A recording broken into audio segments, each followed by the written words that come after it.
Welcome back, students. Welcome back to the lecture series on analysis of indeterminate structures, 18 CV 52. We are in model 5, sorry, model 4, it's model 5, lecture number 43, presentation by Girish Chadgere. In the last class, we have studied about analysis of stiffness matrix of a continuous beam. We have gone through that introduction, and one problem was been solved in yesterday's class to know how the method will be applied for the continuous beam, how we can solve it. Today we are continuing with the same analysis of a continuous beam here. We have taken another problem and we will see if there is any projection beyond the supports are there, overhang member is there, how that movement or that code will be taken considering into your analysis.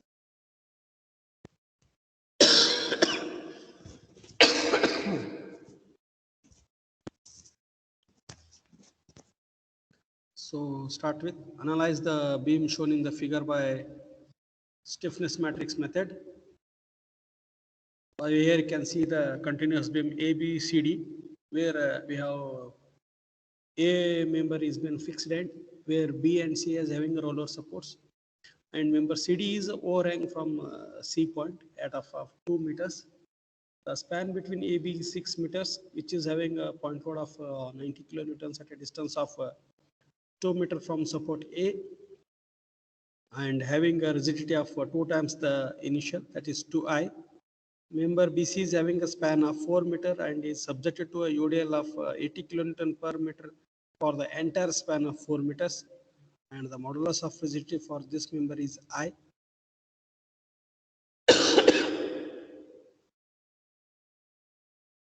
Next, point load of 60 kilonewton is applied at the end D, which is a overhang of 2 meters from C joint. So this is one thing which we need to analyze here. So initially the overhang is given, convert it into a movement and make a form of a continuous beam. We can see the next diagram can be modified as below shown here. A is fixed, B is a roller, and C is a roller. A movement of 60 into 2, that is 120 kilonewton meter, is acting as a movement at a C joint. This is what the modification is done. Once this is done, we can go with the calculations of further things. So once a movement is given at this point, second step is to assign the coordinates. So which are the which are the points which are going to take as a coordinates? As we discussed in the previous class, here in this we are going to find the degree of freedom of the individual joints. A joint is fixed, and so there will be no question of freedom here, while B and C are having freedom of each one. So we can take rotation at B and rotation at C as the coordinate directions of 1 and 2, which we need to analyze here. But you know that already there is a moment of 120 kilonewtons applied at C joint. So when we calculate the final forces in the direction of coordinate, coordinates, one is at B point, which is a rotation of 1 kilonewton, while another rotation is at C point. Since there is an external moment of 120 kilonewton at C point, this will take in the picture of P value. When we calculate P value, at B and C, we check the external forces, any movements are given. At B, it is 0, so it is kept as 0. And at C, we can see there is a moment of 120 kilonewton, which is taken into consideration. So the second step, I know to assign the coordinates. One is assigned coordinate at rotation at B, the second coordinate C point. Third step, assuming individual beams as a fixed end beams subjected to the externals and finding the fixed end moments here. So considering member AB with a fixed end at A and B, span of 6 meters. So the moment for this point load, which is away from the center of point of your beam, that is 2 meters from A joint. So the moment formula for this end moment formula will be W A square B, A into B square by L square. Substituting value of A, B and L. W is 90 here, A is 2 meters, B is 4 meters. So L will be 6 meters. Substituting all values, we get the moment at A joint for member AB will be minus 80 kilonewton meter. Why minus? Since it is in anti-clockwise directions, we take it as a minus 80. Similarly, taking MFBA, that is WA square B by L square here. So 90 into 2 square into 4 by 6 square, which is in clockwise direction. So we take the moment at B point for member BA as 40 kilonewton meters. Similarly, we consider the second member BC here. So BC, we can see the span is 4 meters. The load of 80 kilonewton meter is applied in the UDL form. So the formula for fixed end moment at B joint for member BC will be W square by 12. So W is 80, length is 4 here. So substitute the value of L and W here. So 80 into 4 square by 12, we get minus 106.67 as a kilonewton meter moment at B joint for member BC. Similarly, when we consider member CB, the fixed end moments at C joint for member BC will be, again it is positive 106.67, since it's acting as a clockwise direction in the C joint.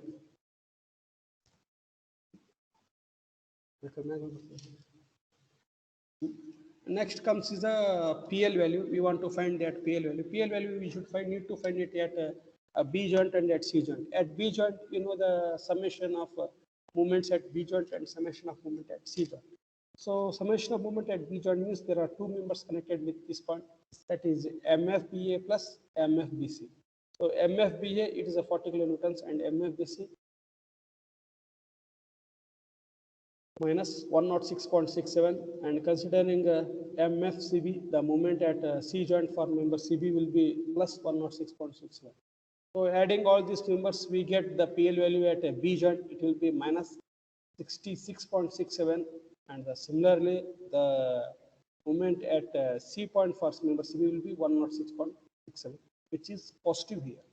So one is negative, other one is positive here. So we get these points here.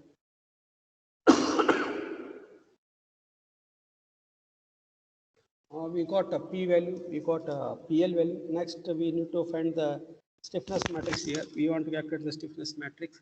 So to know the stiffness matrix, you need to apply unit rotation at joints where we have taken as a coordinates. So coordinates, we have taken it as a B point and C joint.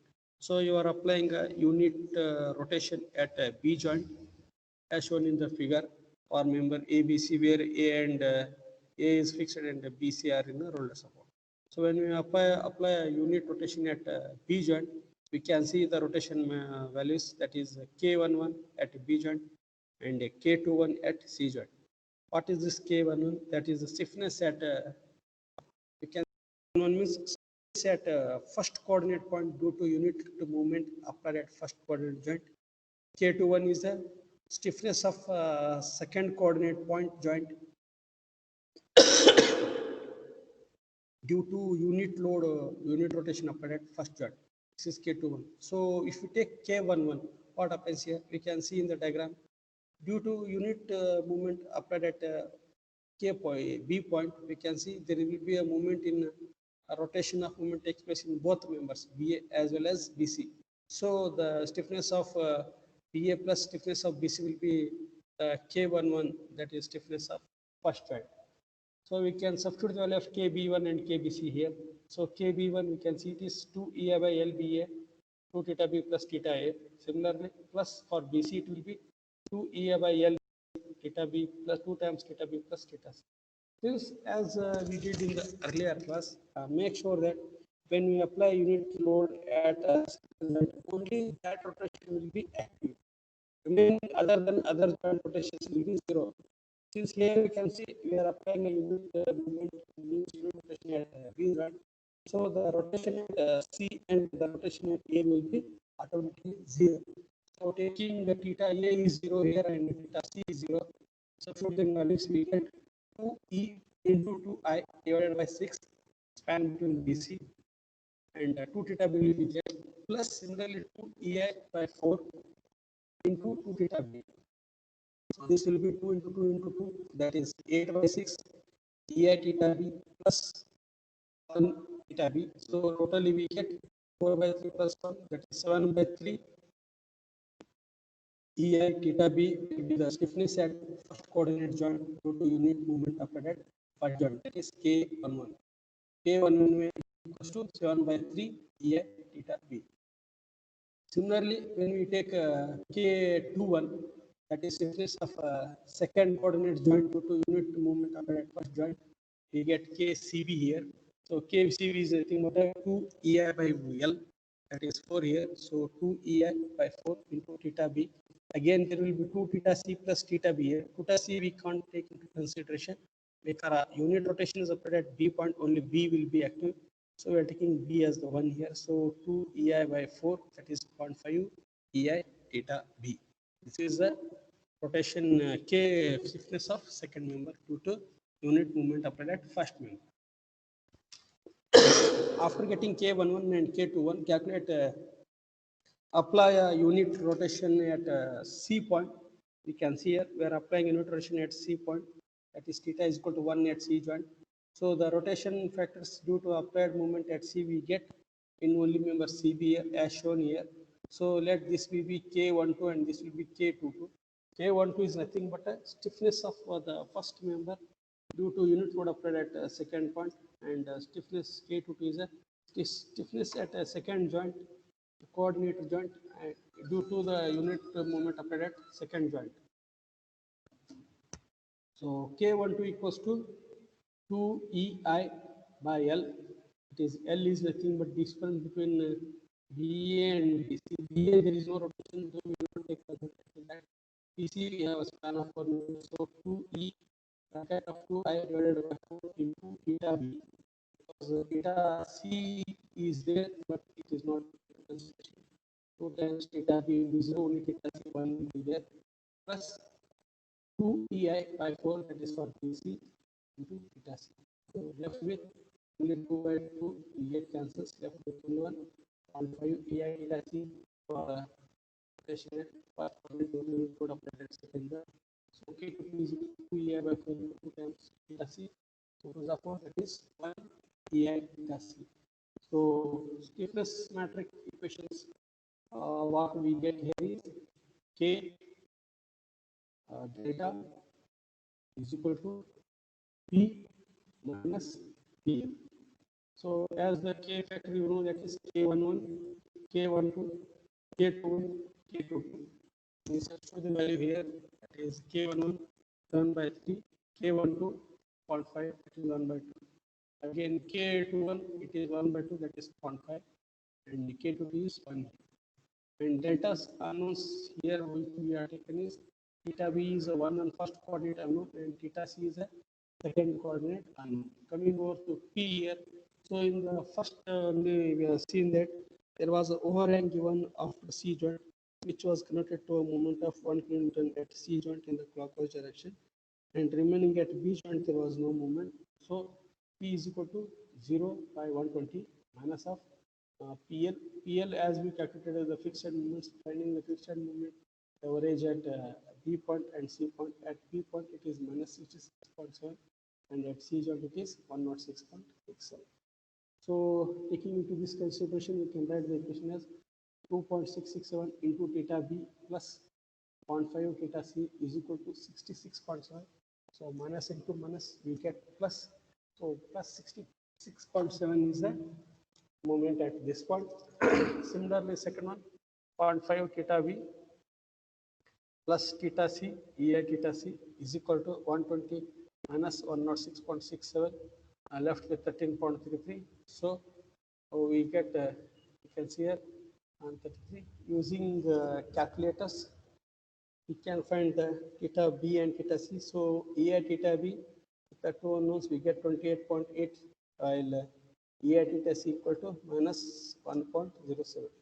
This is how we found the rotation at B and C by this method. Once you know the rotations, find the funnel moments. To find the funnel moments, write the slope coefficient equation and substitute the value of rotation at individual joints, we get the funnel moments. But make sure that delta will be 0 at this stage where it is not given in the questions. So you can see here the final moments how you found it. Final moment at A joint for member AB will be MFAB plus 2 EI by LAB bracket of 2 theta A plus theta B minus 3 delta L by, so delta is 0 Theta A is 0 because it is a fixed end. There was no rotation at A point. Left with only theta B. So the equation can be written as minus 80, that is a fixed moment at A joint for member EB is minus 80 2E multiplied by 2 times I, which is given in a quotient itself, divided by 6 the span between members AB, bracket of only left with theta B here, so theta B equal to 28.8 divided by 2, we get, you can see here 8 minus 80 to 4 by 6, it will be 2 by 3 into 28.8 minus of 80, we get minus 60.8 kilonewton meter as the moment at A joint for member AB. Similarly, when we consider member B for member BA, again fixed end moment at B joint for member AB will be 40 kilonewtons plus 2EA by 2 times I, that is a model of rigidity is 2 times I for member EB divided by the total length 6 here to bracket of 2 times theta B. Theta B is given as 28.8. So 28.8 into 2 is will be something 46.6. 2 2s are 4, 4 by 6, it will be 2 by 3 here. So 2 by 3 into 48 something. Total movement left with is 58.04 kilonewton meters. Similarly, considering the member BC, the final moment for member BC will be MFCB plus 2A by L BC 2 times theta B plus 1 time theta C. So minus 106.67 is the fixed moment at B joint for member BC. 2EI is kept 1 here, bracket into 2 times theta B, that is 28.88 into 2 minus 1.07, that is theta C. Substituting all values, the final moments at B we get for member BC will be minus 78.04 kilonewton meter.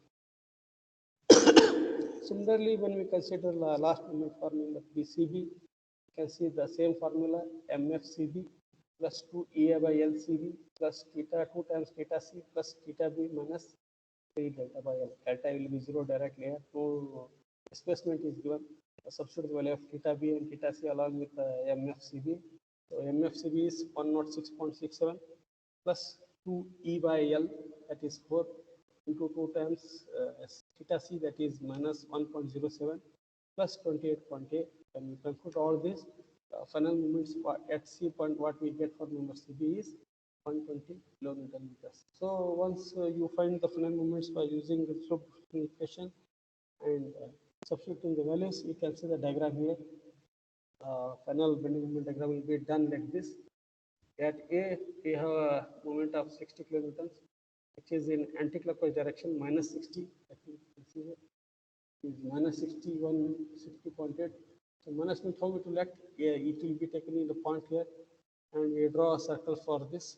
When you see the direction anti-clockwise, it will come and push member this side, so it will be taken in the upward direction as minus 60. Next, coming over to B joint, which is taken as a clockwise like this, that is 78. You can see the clockwise direction, so it will push member up once again. So BA will be 78. And then when we consider member BC, the same thing happens. We get the moment at B joint from BC will be 78, and at that of C will be 120. So once you know all these moments, you can draw the intermediate moments. So intermediate moments, how you find mid-span moment for a point point which is away from center joint. So it will be WAB by L. W stands for load. A stands for the first span distance within the load, and second is B. Divided by the total span between that member will give the moment as 120 here. And since it's UDL, we can take the bending moment at the mid span area, W square by 8. So W is 1 into L square by 8, that is 8 square by 8. We get the moment at mid span for member PCB 160. This is how we are going to draw the bending moment diagram. Coming on to taxonomy 1. So here we can see how we have solved this problem. In the next class, we are going to solve with the question papers. For that, if anybody having any doubts, can discuss here. So anybody is having any doubts here? One thing I can specify, guys, this subject is easy. If you follow the things, if you know the concept, whatever be the change in the question, whatever be the minor changes, you can write down the things easily. So writing this is easy. You may look into the question for coming to exam, but understand until you solve by yourself one or two problems, you will not get the ideas. So if anybody is having any doubts, can ask their doubts here.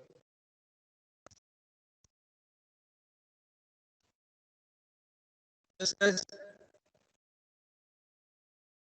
No doubts. So you can see here, once again, a small glance will be taken here.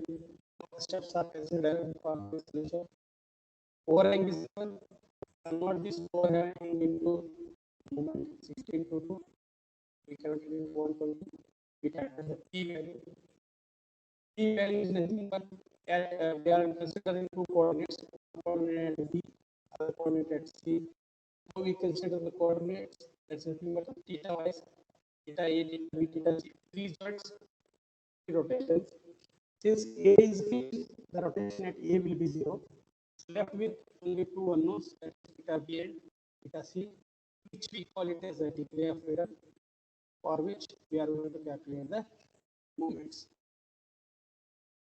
So when we find the p value is nothing but a coordinate what we assign. We are assigned the coordinate at B and C. If any external movement are given at this point, because the coordinates are in the circular one, rotation base, which will be called as movement. So if any movement is given at B at external and C, we can mention in p value. B it is 0, at C it is 120, which is given. Next, assuming individual fixed, find the fixed end moments, and find the PL value. PL value means again at what?